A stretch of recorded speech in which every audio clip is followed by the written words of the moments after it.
এখন বাজে 2:58।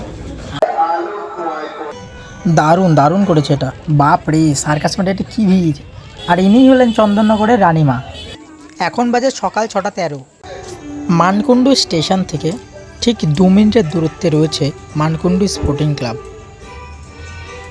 আলোর মাধ্যমে সুন্দরভাবে ফুটিয়ে তুলেছে এবারের জামণ্ডপ।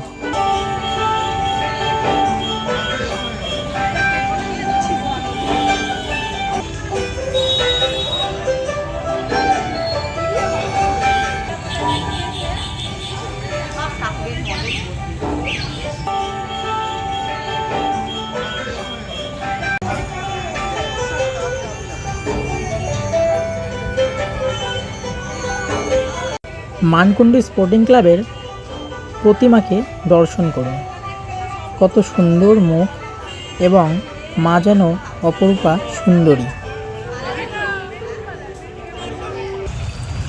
আপনারা মানকুণ্ডু স্টেশন থেকে পরপর 4-5টা প্যান্ডেল দেখতে পারবেন। আমরা ওখান থেকে চলে এসেছিলাম লিচুতলাতে, কারণ এবছরের প্যান্ডেল যেমন পেপার কাগজ দিয়ে সাজানো হয়েছে, তেমনই লোকমুখে শোনা যাচ্ছিল এটাই নাকি চন্দননগরের এবছরের সবথেকে সুন্দরী এবং মিষ্টি প্রতিমা। এবারে লিচুতলার ভাবনাই ছিল প্রেস বিবর্তন। প্যান্ডেলটি কিন্তু পুরোটি কাগজ দিয়ে ফুটিয়ে তোলা হয়েছে।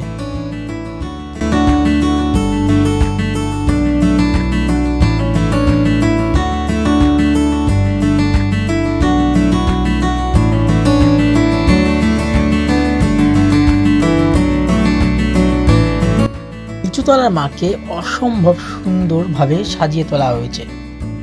আমার দেখা চন্দননগরের এখনো পর্যন্ত সবথেকে মিষ্টি মা এটিই।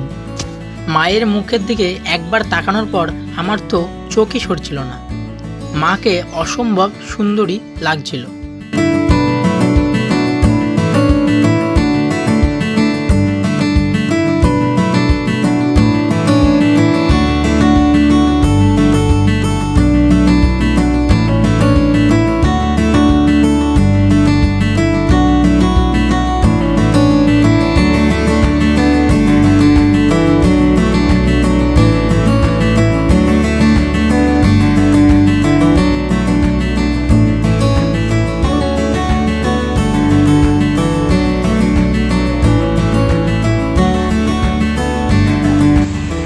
আগেই বলেছিলাম মানকুণ্ডু স্টেশন থেকে পরপর আপনারা অনেকগুলি প্যান্ডেল পেয়ে যাবেন।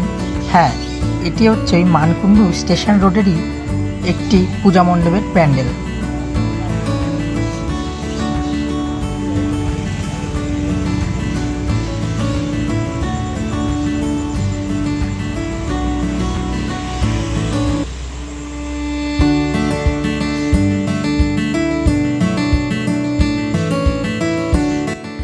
পরপর আরও 2-3টে প্যান্ডেল এবং ঠাকুর দেখাবো, যেগুলি মানকুণ্ডু স্টেশন রোড ধরেই আমরা দেখেছিলাম।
এটা হলো চন্দননগর সার্কাস মাঠের প্যান্ডেল, যেটি মানকুণ্ডু স্টেশন রোডেই অবস্থিত।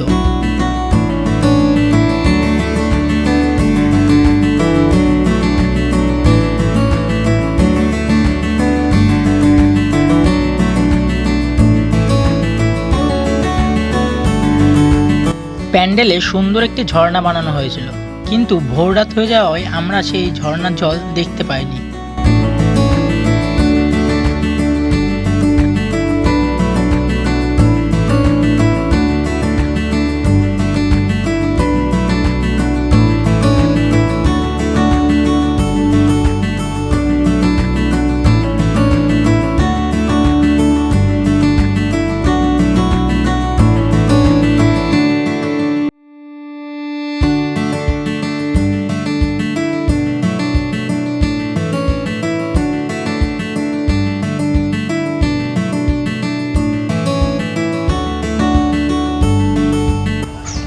দর্শন করুন সার্কাস মাঠের অসম্ভব সুন্দরী মাতা জগদ্ধাত্রী।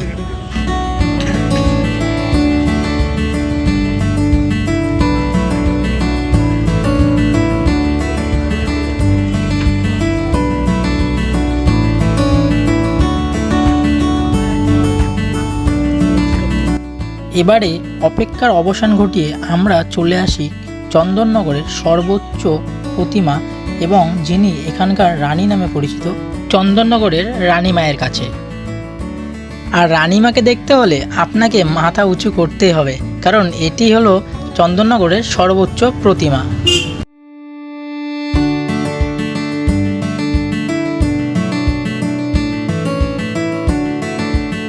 রানীমাকে দেখার পর ঠিক তার পাশের আরেকটি রাস্তাতেই দেখতে পেলাম আমরা এই প্যান্ডেলটি।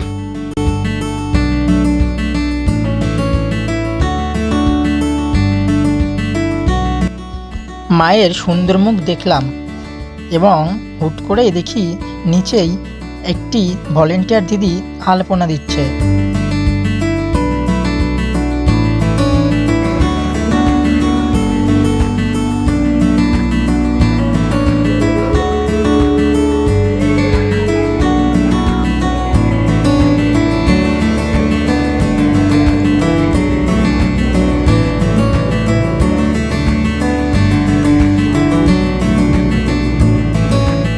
চন্দননগর স্টেশন থেকে নেমেই আপনারা এই প্যান্ডেলটি দেখে নিতে পারবেন।